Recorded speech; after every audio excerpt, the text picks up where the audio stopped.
Hi folks, I'm Rachel, this little cutie is Wampa, and welcome back to Jabba's Reptile Room.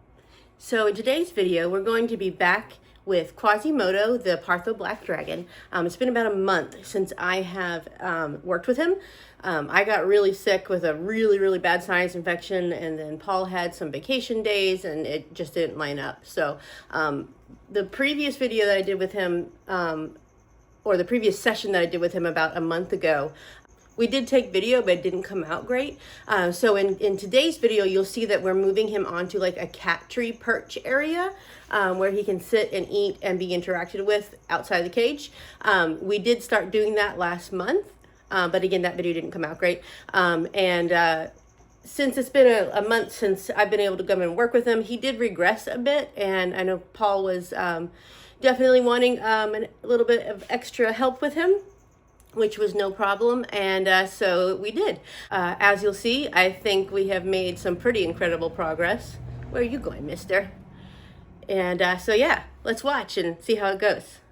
I'm here again with Quasimodo, who is very much ready to eat, and I am gonna start working with him again today. To my right here, I've got his little cat tree stand, and we're gonna get him out on that again and work with him there. I'm going to give him a few bites of food first, since he is so anxious for the food, so he can calm down and think a little bit, and then I will get him out.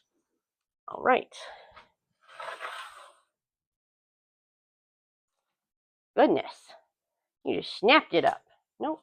Easy. Easy. When they are kind of just anxious and very fast moving like that, the slower and calmer you can be, the better. So I'm not rewarding that behavior that he just showed me. He tried to jump out and get the food. I took it away, and he responded perfectly by just going back in. So we want, obviously, we're never going to have a monitor that's not excited for food, but we want a monitor that is able to think and be somewhat controlled, control of itself and its urges. So we're getting to a point now where Quasi's very much used to this. And so now we can start refining this behavior and doing things like that. And chill out, dude. And, trying to get him to be calmer about the food and not launching himself out and things like that. And he's doing wonderfully. So I'm actually going to try and pick him up today without getting him on my arm. And we'll see how that goes. Nope. Go back in there, buddy. I'll grab him if I need to, but he's still got a good anchor with his foot there. Yes, that's a good boy. That's a good boy. All right, so going to stop the food for just a moment. We're going to present the fist. Nope. Okay, easy. And we'll see how this goes. If he doesn't allow me to do it, that's fine. And we'll just go back to using my arm again with the food to get him to come on. But I'm going to give it a shot, and we'll see how it goes. Come here, buddy. Come here, buddy. Okay. All right, nope. Food response. Want him back in the cage. That's keys, buddy. That is keys, sweetheart. All right, well, let's see. All right, he's focused on that. So, all right. That's excellent. That is excellent. And he's tongue flicking. He's nervous, but he's tongue flicking. He's not that upset. All right, so he did us a favor by being a total derp and trying to eat the keys. And I just went ahead and took him out. You'll encounter people from time to time that will tell you that animals like monitors and tegus that have a really high food drive, that there's nothing you can do about, quote, food aggression in them. I'm here to tell you there absolutely is. You reward the behavior you want to see, and you don't reward the behavior you don't want to see. We can't, he's not a dog. We can't give him some kind of correction or take something away from him or put him in a crate when he's a bad boy. And obviously, don't put your dog in a crate when he's a bad boy. Please don't do that. That's not nice. but they just don't think like that. But what they do think is risk and reward. So he learned a bit today that if he launches out of his cage like that, trying to get the food, he's not going to get food that way. So, and then he was able to calm down and went back in, waited for the food, and he's being excellent right now. He's, no, I took it away there because he was starting to kind of climb off and lean towards me. There we go. I don't mind that he climbs down. That's not a problem. It was his body language of him kind of reaching out towards me for the food that I didn't want to see. And there's a fine line because yes, you want them to associate you with good things like food, but you don't want that association to be so strong that they think every time you're around they're going to eat, or if they jump on you they're going to eat, things like that. That's when you get into dangerous territory with incurring a bite and things like that. It's at this point in Quasi's training now, we're at this stage where we're going to kind of refine. It's in your mouth, buddy. It's in your mouth. Kind of refine his behavior and shape it to how we want it to be. Good boy. All right, I'm going to set this over here, back in his cage for a minute, and we're going to do just a little bit of fist work and touch. As you can see, he's not even looking at my fist. This is excellent. Now he is, but let's see what he does. You gonna bite my arm? Nope. He was thinking about it. Thinking about it. There might be some interesting smells on my sweater. Good boy. That was a great response. He looked, he was interested, and then he just turned away because he realized, it's not food. It's not that interesting. I'm going to come around the side. Again, still with the fist. Well, he turned, so no, sir. No, sir. Nope. He was getting ready to jump on me. Now, if this was another situation and he's splooting out. This is wonderful. Oh, and I moved and I messed it up. Good job, me. If this was a situation where we trusted each other completely and he was just kind of a love bug that wanted to jump on you, then I wouldn't have had an issue with that. We don't have that kind of relationship yet. So as he was looking at me and I saw him tense, I saw him move forward, I knew what he was going to do. He was going to try to jump on me. So then I just backed up, hands behind my back, so that he didn't have an arm to grab, and just my body language was closed off to him, and he understood that. He says, socializing's for suckers. Just give me food. Good job. Oh, I'm going to get that. You don't need to jump down. Good boy. And that was really great too, because now he's at a point, and he's been there for a while, but he just showed it to us that he's at a point where he knows that food comes from the tongs. He saw that I had them. He saw that he dropped it, and he knew that, this lady's probably going to go get my food for me. And he waited patiently, which is absolutely what we want him to do. Good. Good. All right. Again, keeping touches firm. Good. I don't know if the camera caught that very well, but he turned and he had his mouth slightly open because he was looking, thinking that it was food. Turned, he saw it was my hand, closed his mouth and turned his head back the other way. All right, easy. Slow, firm touches. That is the switch, sir. How many times have we done this, sir? And you have gone for the switch? All right, so we're going to pick him up again. Very good. He's not a fan, but he's not panicking. That's great. So I'm immediately now going to give him a reward. Good boy.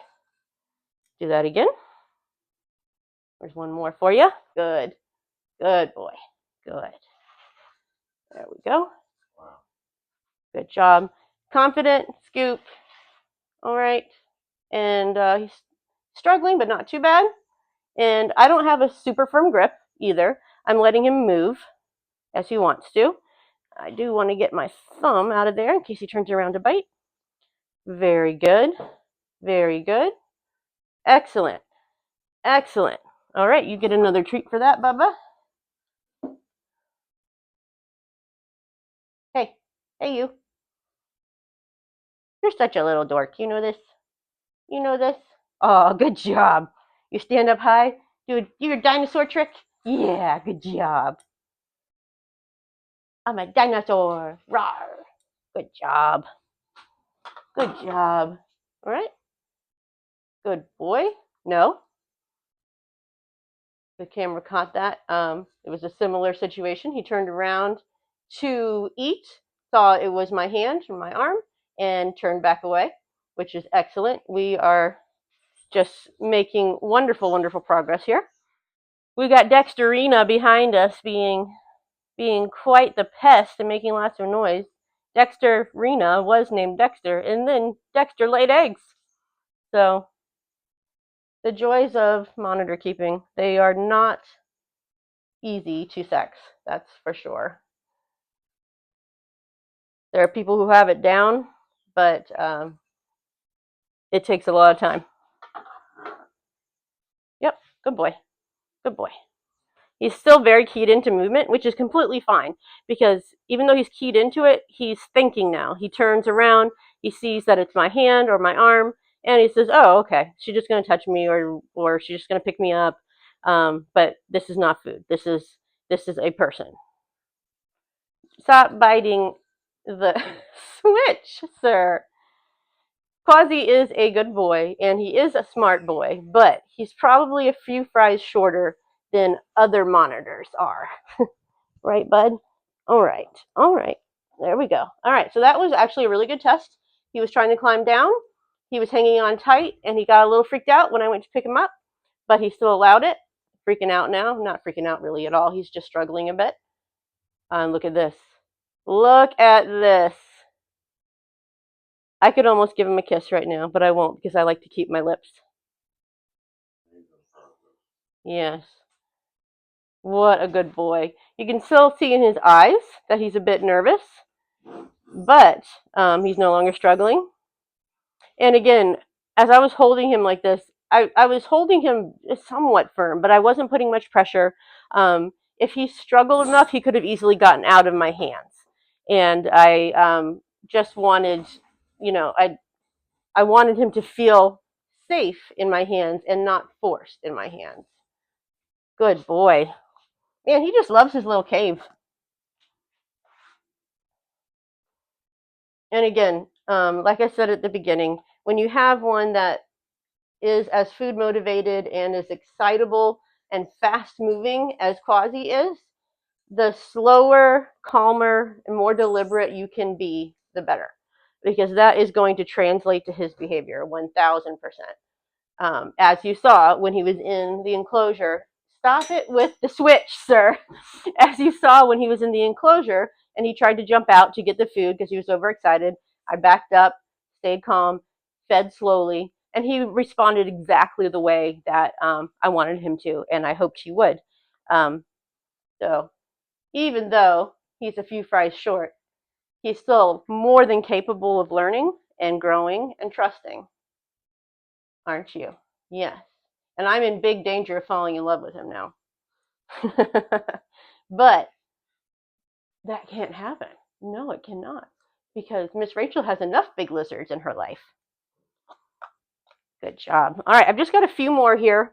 So I'm going to do one more pickup session. And with that pickup session, I'm going to put him back into his enclosure and feed off the rest. And present the fist again. It's important to always telegraph your movements. Tell him what you're going to do. He knows he's very good now about knowing this is not food. Going to come back under the tail. Just a little jump, no problem. All right, and we're going to try again to get him to calm down.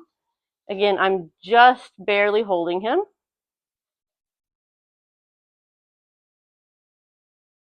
Good boy. And he's going to get his reward, go right back in the cage. He bolted a little bit, so what I'm doing here is I'm hanging onto his tail gently. I'm just putting enough pressure so that it slows him down, and he has to stop and think instead of just running away from me. And as you can see, he didn't run away from me. I wasn't gripping his tail so he couldn't move or anything like that. Just enough pressure, a little friction, so that he couldn't just pull it right through my hand. And it was enough to get him to stop, slow down, realize everything was okay. So I'm going to go ahead and give him the rest of his yum yums here. Hey, come here. Come here.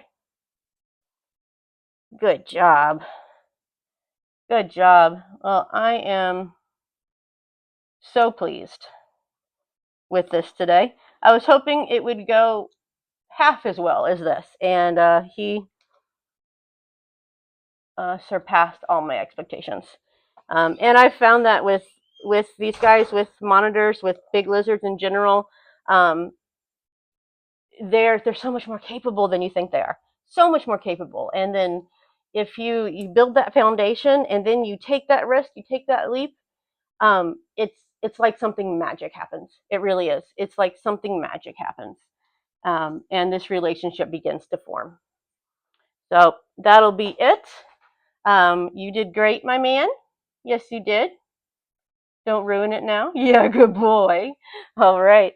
So thanks so much for watching, folks. And Quasi is well on his way to being a beloved, handleable family member.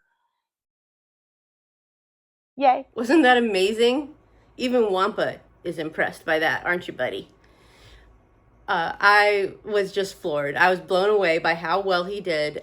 Like I said, I was expecting him and hoping he would do half that well, but he just did absolutely incredible. Sometimes, like I said previously, sometimes you just have to take that leap and give them that trust that you want from them. You've built that foundation, and then that's when the magic occurs. So thanks so much for watching and coming along with me on this journey with Quasimodo. We'll probably have a few more videos with him, and then we may have check-ins from time to time with him throughout the next couple years or so. So just so you guys can keep up with him and see how he's doing. Where are you going? Oh, I'm so sorry. I'm so sorry. I touched your head and you didn't like it. Yes, we're still working on socialization, but we're doing very, very well. So say good job to Wampa, everybody. Bye.